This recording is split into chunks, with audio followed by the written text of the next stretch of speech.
Bienvenue dans Her Identity, le podcast où chaque femme redécouvre qui elle est véritablement. Le podcast où chaque femme ose enfin exister sans peur, sans masque et sans compromis, loin du regard des autres et proche du regard de Dieu.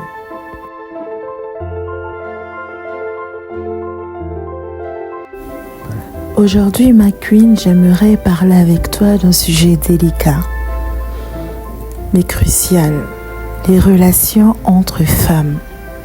Tu sais, il y a souvent cette idée que les femmes sont naturellement rivales, jalouses ou en compétition.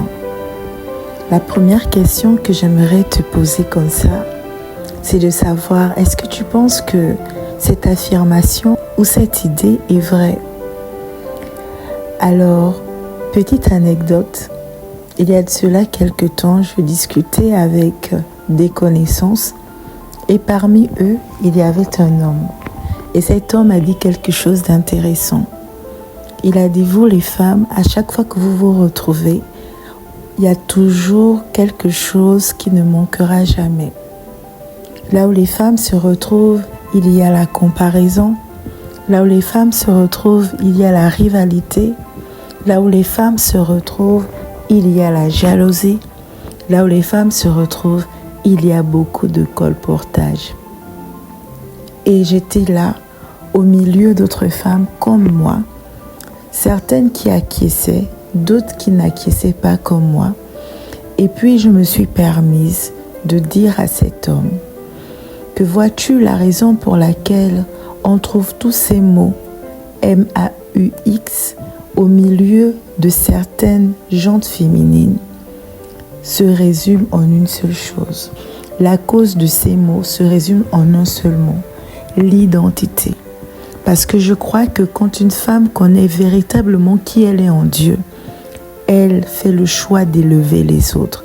Elle est d'accord de briller et de ne pas briller seule, mais de briller avec d'autres femmes comme elle. Alors ma question, je te la repose.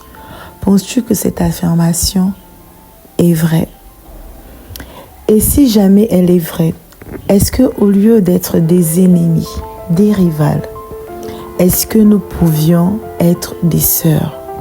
Dans cet épisode, nous allons explorer ensemble comment les relations féminines sont importantes, comment nous pouvons transformer nos relations féminines pour oser enfin marcher ensemble dans l'amour, mais surtout le soutien. Je pense que l'une des raisons qui fait en sorte que nous, en tant que femmes, nous retrouvons souvent dans des querelles et dans des comparaisons sans fin, ou l'une des raisons qui font en sorte que nous devenons des ennemis. Premièrement, c'est à cause des comparaisons constantes. Certaines femmes vont se dire, elle a ça, elle est comme ça, et moi, qu'en-est-il de moi? Parfois également, la raison peut être issue des blessures qui ne sont pas encore guéries. Parfois, ce n'est pas l'autre, c'est ce que nous portons à l'intérieur de nous. Parfois, c'est également un problème de manque de confiance, parce qu'on ne se sent pas assez. On voit l'autre comme une menace. Et cela, comme pouvait le dire un coach américain, il disait que la majorité des blessures qu'un adulte expérimente, ce sont des blessures qui remontent à l'enfance. Ce n'est généralement pas des blessures qu'il a pu avoir à partir de l'âge adulte. Mais voici la vérité. La rivalité n'est jamais un destin.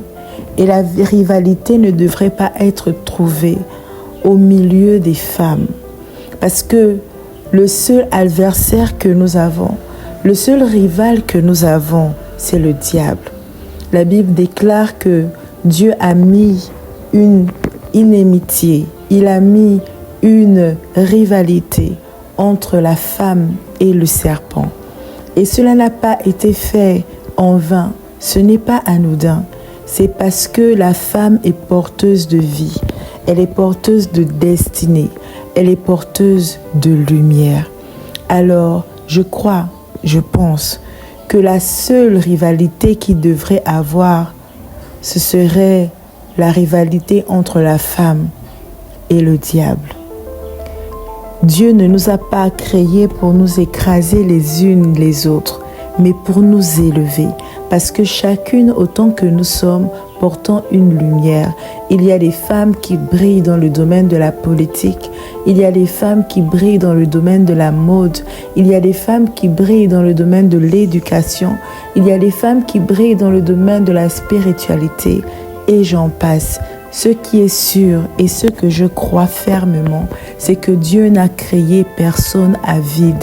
Toute personne que Dieu a créée possède des dons et des talents. Le problème, c'est que très souvent, nous n'avons pas conscience de ce que nous portons. Mais le diable, lui, il sait que nous avons des semences extraordinaires en nous. Et pour ne pas nous permettre de marcher et d'oser nous affirmer dans ces sphères que Dieu nous a données, il a trouvé un moyen subtil. Il a trouvé un moyen efficace. C'est celui de causer de la rivalité entre les femmes. Mais je crois que alors que toi et moi nous échangeons, nous sommes d'accord de changer la donne.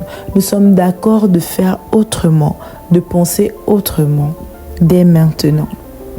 Quand les femmes se soutiennent, chacune devient plus forte. Quand les femmes se soutiennent, chacune se sent vue et reconnue. Quand les femmes se soutiennent, chacune peut marcher pleinement dans son identité. C'est la Bible qui déclare que 2 valent mieux qu'1 parce qu'ils retirent un bon salaire de leur travail. Alors imagine, ma queen, ce que nous pouvons accomplir quand nous arrêtons de rivaliser et que nous marchons réellement ensemble.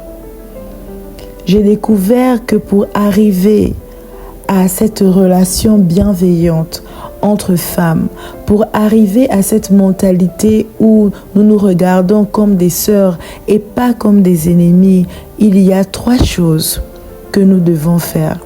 La première chose, et je pense que c'est un appel à ne pas négliger, c'est guérir de ses blessures personnelles. Tant que toi et moi, nous n'allons pas accepter de guérir de nos blessures personnelles, nous deviendrons des femmes blessées. Nous serons des femmes blessées. Et c'est le pasteur Castano, l'apôtre Ivan Castano, qui pouvait dire qu'une personne blessée blesse. Que tu le veuilles ou pas, tu vas finir par blesser ceux qui sont autour de toi parce que c'est ceux qui se trouvent dans ton âme. Avant de pointer les défauts de l'autre, nous devons regarder ce dont nous avons besoin de guérir. C'est Jésus qui pouvait dire, au lieu de regarder la paille qui est dans l'œil de ton voisin, regarde la poutre qui est dans ton œil. Comme quoi, ce que notre voisin porte, ce que nous voyons sur notre voisin est très souvent infime par rapport à ce que Dieu voit sur nous. Alors aujourd'hui, j'aimerais t'encourager non seulement à identifier les blessures dont tu as besoin d'être guéri, mais également à prendre la décision de guérir de ces blessures, de guérir de ces blessures. La deuxième chose que je crois qui est important à faire, c'est de cesser la comparaison. J'ai appris avec le temps à arrêter de me comparer à une autre queen comme moi, parce que je suis d'accord de briller avec ma sister, parce que je connais et je sais que Dieu ne m'a pas appelée à être une destructrice, mais une bâtisseuse, parce que je sais que chacune, autant que nous sommes des femmes influentes. Certaines s'ignorent, certains ont déjà réalisé qu'elles le sont et d'autres continuent d'affirmer leur influence. Je ne sais pas dans quelle catégorie tu peux te trouver présentement, mais j'aimerais te dire que tu ne devrais pas avoir peur de la lumière de ta sister, de la lumière de la queen qui est à côté de toi, parce que toi aussi, tu es appelé à la grandeur. Dieu n'a créé personne sous femme. Dieu n'a créé personne sous homme avec grand H. Il nous a créés égaux. Il nous a créés tous des rois.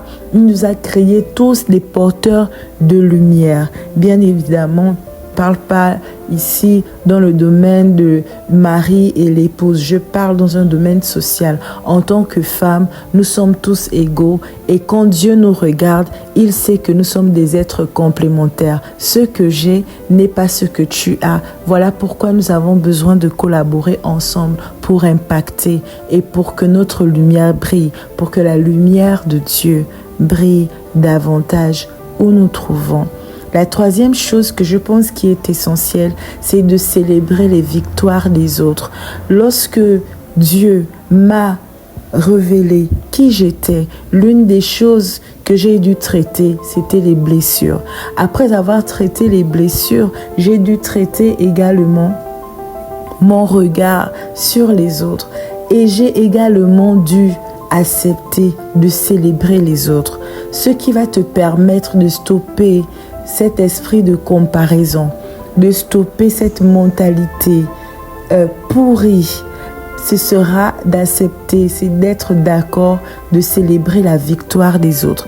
Lorsque tu vois une queen qui réussit dans un secteur d'activité, ne la jalouse pas, élève-la, félicite-la, complimente-la, parce qu'on attire à soi ce qu'on cultive soi-même. Tu ne peux pas attaquer quelque chose et penser que ce que tu attaques, tu vas l'obtenir. Encourage, félicite, célèbre, même quand ce n'est pas toi, parce que la joie partagée ne diminue pas ta lumière. Et je pense qu'en bonus, je dirais que ce qui va nous aider à ne plus nous considérer comme des ennemis, mais réellement comme des sœurs, comme des Queen Sisters, c'est vraiment cet espace de soutien.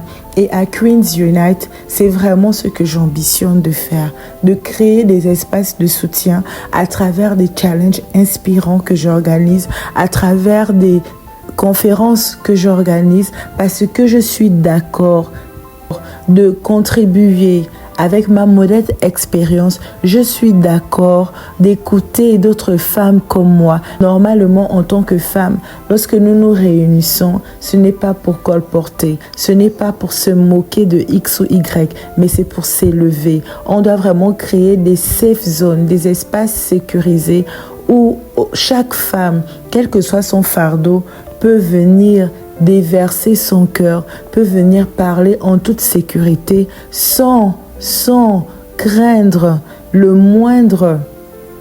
la moindre fuite de ces problèmes, sans que cela se retrouve sur la toile. Parce que ça également, malheureusement, c'est un fait qui est là. Très souvent, on peut se confier à quelqu'un et avec beaucoup d'empathie, avec beaucoup de sincérité, et on découvre notre problème exposé sur la toile. Mais lorsque on connaît notre identité et lorsqu'on a conscience que la femme qui se tient à côté de nous, c'est notre sister, on est d'accord de la protéger, parce qu'une sœur ne livre pas sa sœur, parce qu'une sœur ne condamne pas sa sœur, parce qu'une sœur ne calomnie pas sa sœur, mais une sœur peut corriger sa sœur, une sœur peut conseiller sa sœur, une sœur peut même punir sa sœur, mais ce sera toujours dans la bienveillance, parce que l'objectif n'est pas de la détruire, mais l'objectif, c'est qu'elle puisse s'élever, afin qu'elle également puisse être une source de bénédiction pour une autre femme. Si tu es fatigué des rivalités, des comparaisons ou de la solitude dans les relations féminines, sache que Dieu t'invite à transformer cette perspective. Il t'invite à être une sœur, il t'invite à encourager, il t'invite à construire. Petit à petit, tu verras, quand tu choisiras la sororité, tu vas également guérir ton cœur. Ton identité ne se perd pas dans celle des autres. Elle se révèle à travers l'amour que tu donnes. Merci d'avoir écouté cette conversation de Her Identity. Si ce message t'a parlé, partage-le avec une autre femme que tu veux voir grandir à tes côtés, et souviens-toi, en toute chose, ose rester toi.